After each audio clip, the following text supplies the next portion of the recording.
There are diagrams and photos online supplementing the telling of this tragedy. abodylyingthere.com, all one word. abodylyingthere.com. Lying, Lying, abodylyingthere.com. You may want to take a look at these visuals. There may be something you see.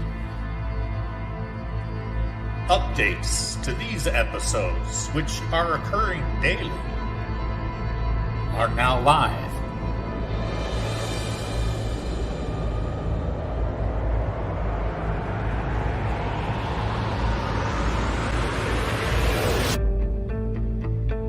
This is part 2 of the introduction of A Body Lying There, the digital time capsule, taking us back in time, in real time, as the story was unfolding over the wire, as they say in the industry.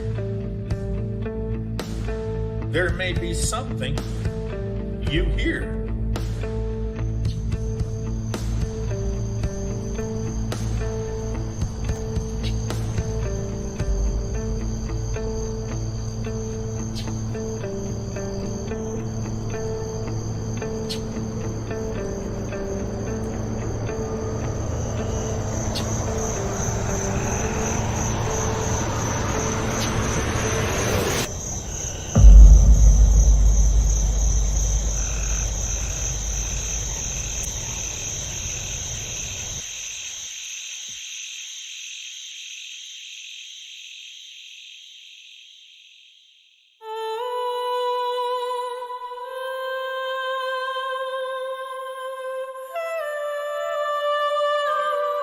I knew it was a crime scene.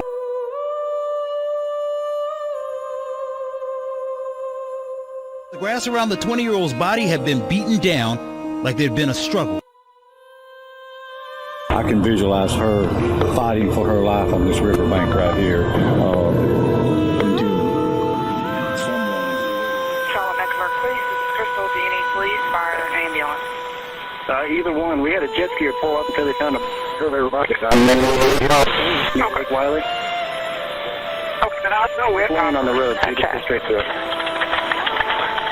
Where's the bay? It's on the right-hand side of the river, about maybe a quarter of a mile down. We can see the jet. Is it on the bank? I don't know. They just came up and said it was floating in the river.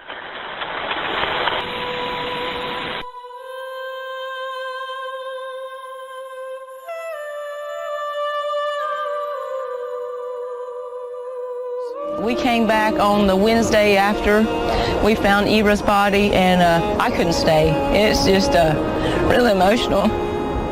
It's uncomforting.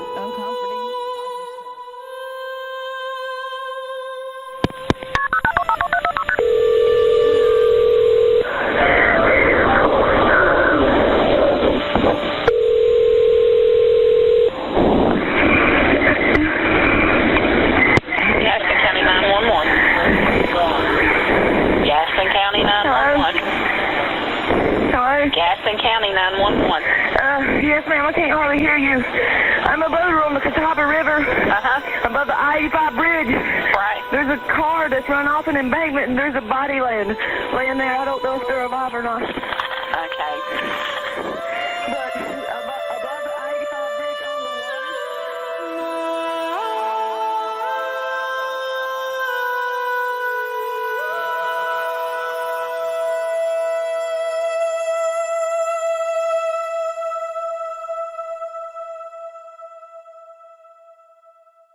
Her feet were near the river, underneath some brush, and in closer inspection, she was actually holding some of that brush in her hand.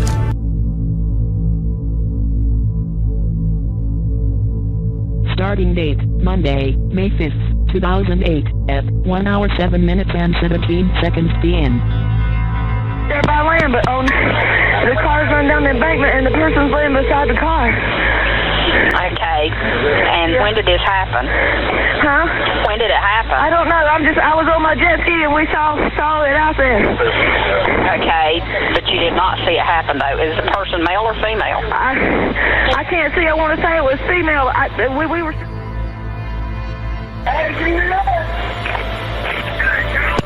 Gaston County 911, what's the address, your emergency? We are at Riverfront. What? Yes. Okay, are you sure you're not in Mecklenburg County? Is this Mecklenburg? Yeah. This is Gaston. Okay, let me switch you to Mecklenburg because we don't have a Marina View Drive, okay? Okay, it's the new road. Okay, what's it run off of exactly? It's off of Riverfront. Okay, it's off of Riverfront. What's the name of this road, main road? Grassy area down a huge embankment. To me, that is a concern right there. How did the vehicle get down there to begin with? The jet skis, and we couldn't get right up to the car. Okay, but it wasn't conscious or breathing, do you know? Yeah, excuse me? Were they conscious or breathing? I don't know, ma'am. I couldn't get off my jet ski. It was logs and everything around there. Right. Mecklenburg County? It's at the end of Tuckasegee. Okay, hold on 1 second, okay? Okay.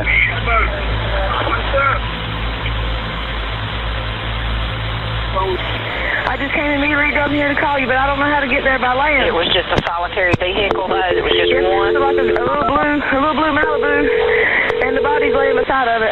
Like it was? Charlotte Mecklenburg Police, this is Crystal. Do you need police, fire, and ambulance? Either one. We had a jet skier pull up until they found a body floating in Catawba River near Lake Wiley. Okay, what side of Catawba River? Just past the Riverfront subdivision, at the end of Tuckasegee. Ira's body was laying right here. There's 2 doors open, and I only saw one person. Was it like they were thrown from the vehicle? No, it looked like they tried to get out of the vehicle, and they were just laying right there beside of it. Okay, is it on the Gaston County side or on the Mecklenburg County side? Do you know? Well, I thought we were in Gaston County, but they transferred me to you. I'm still on here, Mecklenburg. Right, go ahead, Gaston County. I'm still on here. We're not sure where it's at because I don't have a Marina View, and he said it's off of 1000 Marina View Drive. What did you say? It's right where Tuckasegee dead end. Okay. Tuckasegee? Yes. Hold on 1 second. What runs into Tuckasegee? Your road? What's that? Charlotte, are you still on here? Yes.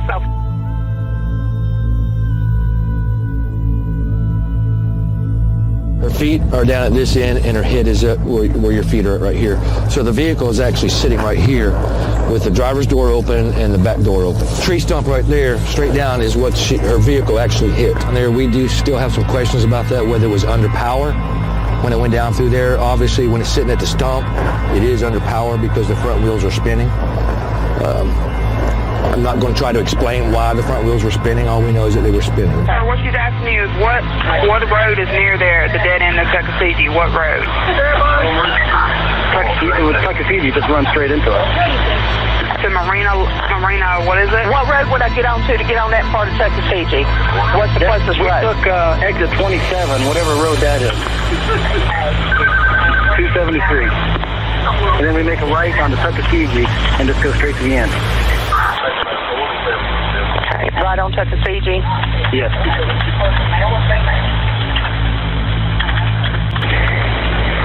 Was there any bleeding that you could tell? Excuse me? Was there any bleeding that you could tell? No, I like I said, I couldn't get off to. Right. My boyfriend's still up there. The actual keys to the vehicle were right up in this area here. How she got outside the vehicle, well, we can play the what if. Obviously, I don't know how she ended up in the position that she was. We have taken the vehicle and taken it over to Belmont and stored it in their facilities over there for security. And we have done an inventory inside the vehicle.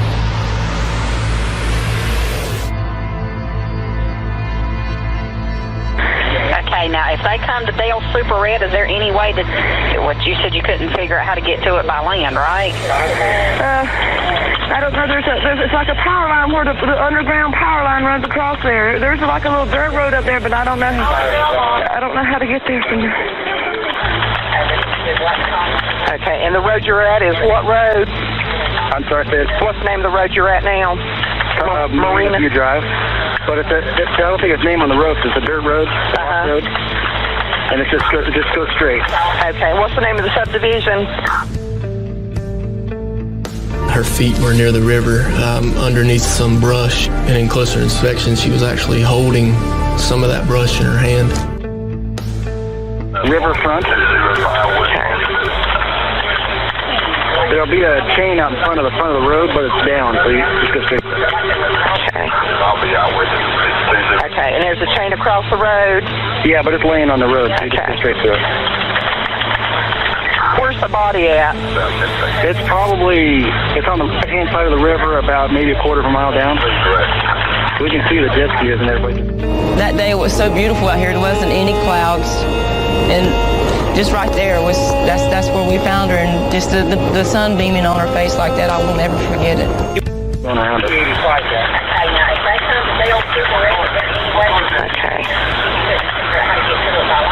Is it on the bank?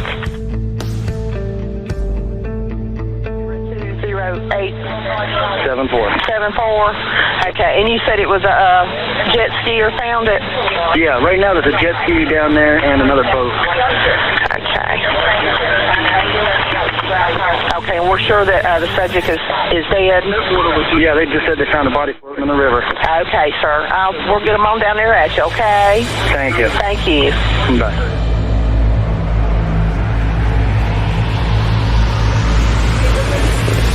We did a latent print search. Haven't been instructed as to what's happened with those. Mount Holly's, we are a small town. We have limited resources. I made another call to the SBI. I said, can we do some more? You said you had some pretty good leads. Do you still have them? Yes.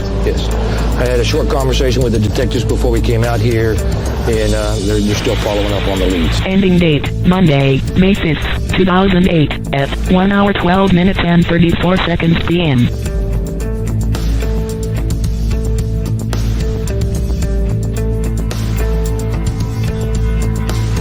We are convinced that someone did that to her. So that's how our investigation is proceeding. When you say someone did that to her, can you kind of explain Someone caused her death. Now, whether they drove that vehicle down there, I can't tell you that. If they pulled her out of the vehicle, I can't tell you that either. Simply because I do not know.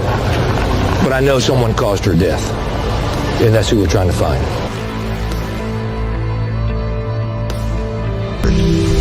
The knots were so tight that it left imprints in her neck. And then she had a blue ribbon from a small bag that she had in her car. That was tied around and knotted. No one could do that to themselves. It was a true, what you call a whodunit. A true whodunit it was. The investigation seemed to go on for months with no progress. To the outside observer, the investigation seemed stalled. But behind the scenes, detectives were focusing on the two fishermen, cousins Mark Carver and Neil Cassidy, who were just 100 yards down from where Ira's body was found that day. Their stories weren't adding up. Their timelines were completely wrong. Mark said that Neil rode with him down there. Neil said he drove down there. Mark said he stayed the whole time. Neil said he left shortly thereafter. So everything they were saying were contradictory to each other. While Neil's daughter Amy tries explaining what was going on in Neil's mind as the investigation was ongoing. He said, I really do hope they find out who killed her.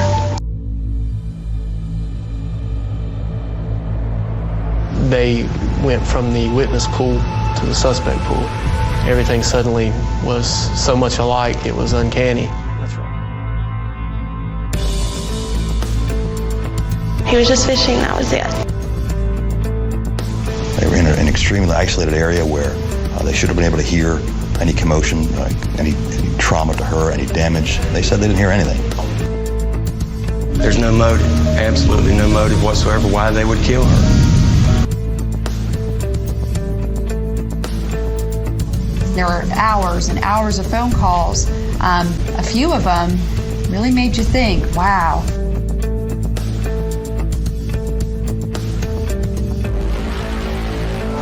Their DNA matched 2 separate places on the vehicle.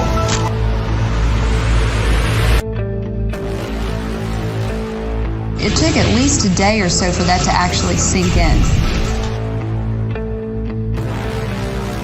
From that investigation, we were able to develop probable cause. We have issued warrants and placed under arrest Neil Leon Quesada Jr. We've also charged Mark Bradley Carter. Each is charged with first-degree murder.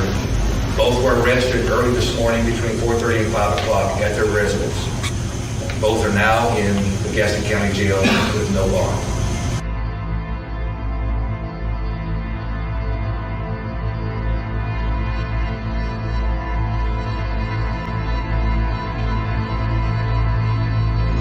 Their story was, we did not touch that car. Consistently.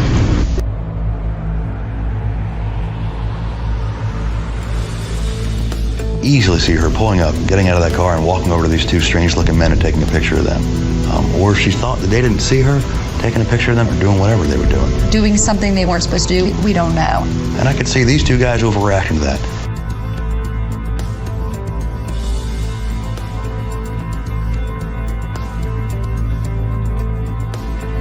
Times may differ as to what time you got there, as to what time you did this. That's because he doesn't wear a watch. The times changed.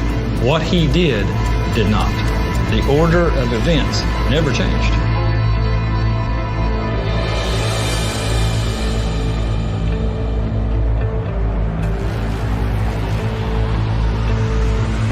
We didn't do it. There ain't no way I done it. I've never seen them before in my life. They murdered this girl. They want that car and that body in the river where it will not be found. He just gave you a fiction. But the evidence overlapped so much. I think it said both men were guilty, guilty, guilty, guilty.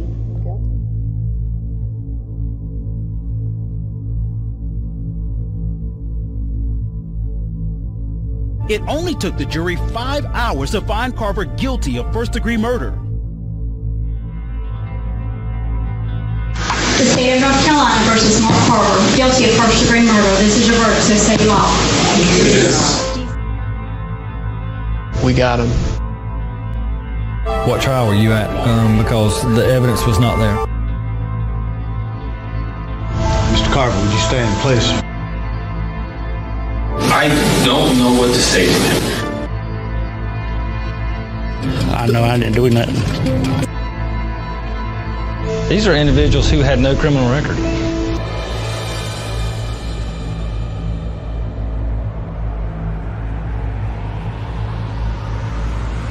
And he stood up and pointed about right here, which would have made her less than 5 feet tall. She wasn't that tall.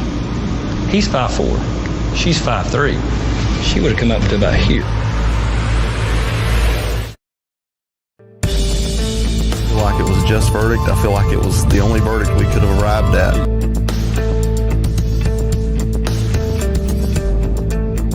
They was just looking for somebody to convict, and Mr. Carver was unfortunately fishing that day.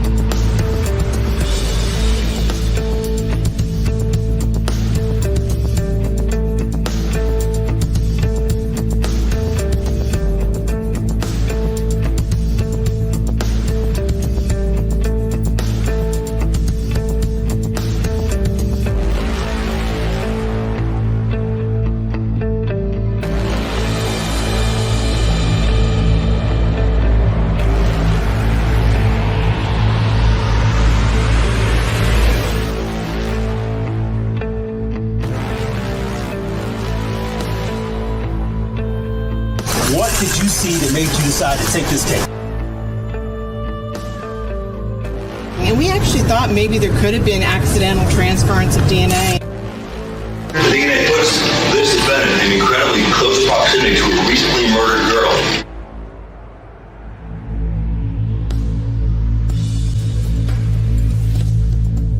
And then the more we looked at it, the more we saw. They're having to relive the horror. And this is very, very sad. It doesn't stop with the DNA. I'm convinced beyond a reasonable doubt, and always have been since we looked at the evidence, he's guilty.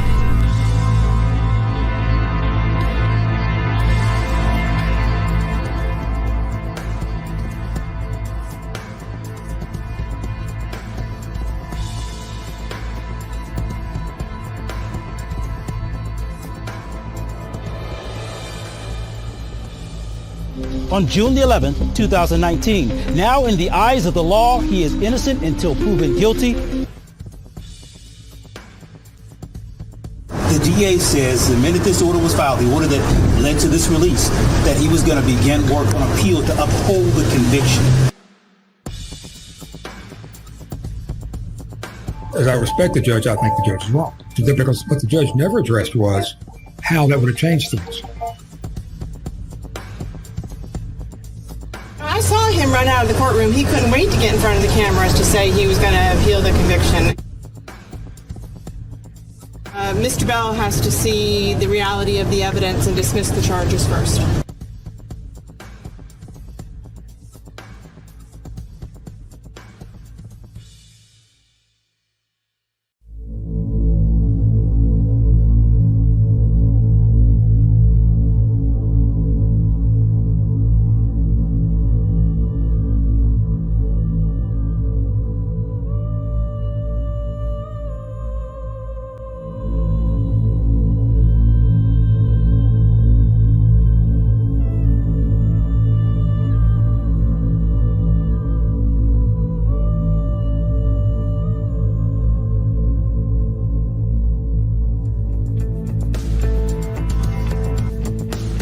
The murderer of Ira Yarmolenko has not been charged and is still out there.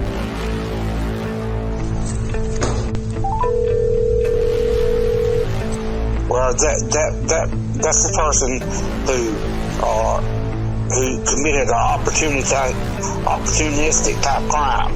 There's two types that might fit that.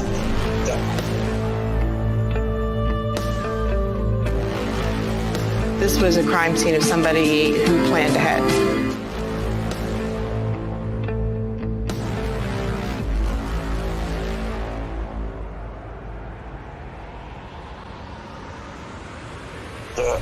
Because most crime is opportunistic. Mm-hmm. You see a vulnerable victim, you take advantage of it.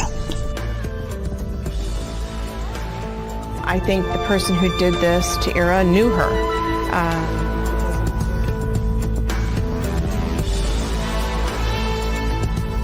That insinuates he's disorganized in his other daily activities too. That dictates other type of things in his life also. Okay. And that was that in that deep woods and down there with that single girl. That was a vulnerable victim. Let me tell you. Right. And so you take that, and I'm more leaning toward the latter, where you gotta.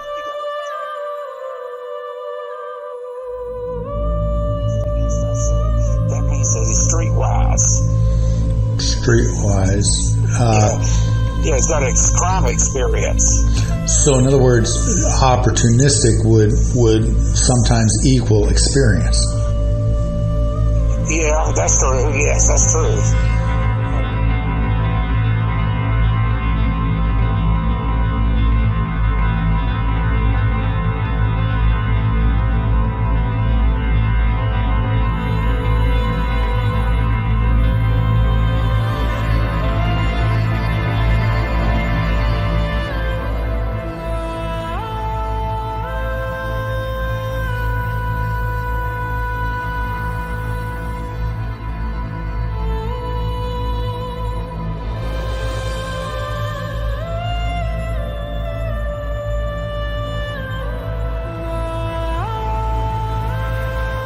And He said, no, this isn't a mistake. They identified her. We collapsed and I was shaking. I was on the floor. Both our families immigrated here to this country for a better life and sacrificed so much. It was her student ID picture, and I just like started screaming. Sorry. Realized to what extent she helped people. We started finding out really the extent of it after she died. It was the most haunting day. When you were in a room with her, it was impossible to not feel like you were the most important thing in the world. This has been very hard for us. Very hard for us. She had left a little like paperclip sculpture of like two people like holding hands on top of my calculator, and I just completely fall apart, and it's like you lose all the feeling in your legs, and I'm on the ground and I'm weeping for someone. We would hear one of my parents cry. There was just so much about her that I've never met in anybody. Just the different combinations of like altruism and humor and attentiveness. There's a lot of that sort of recovery that we'll be probably going through for the rest of our lives. So I guess the best way to make sure that people know that someone like that existed is just to keep telling them, you know? Most haunting day.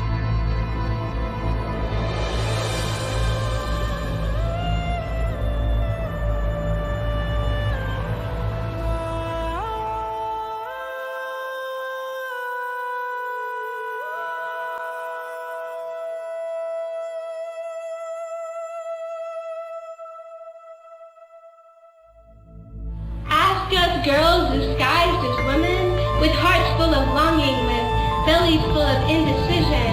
What is life worth to you? What is time worth to you? What is life worth to you? What is time worth to you?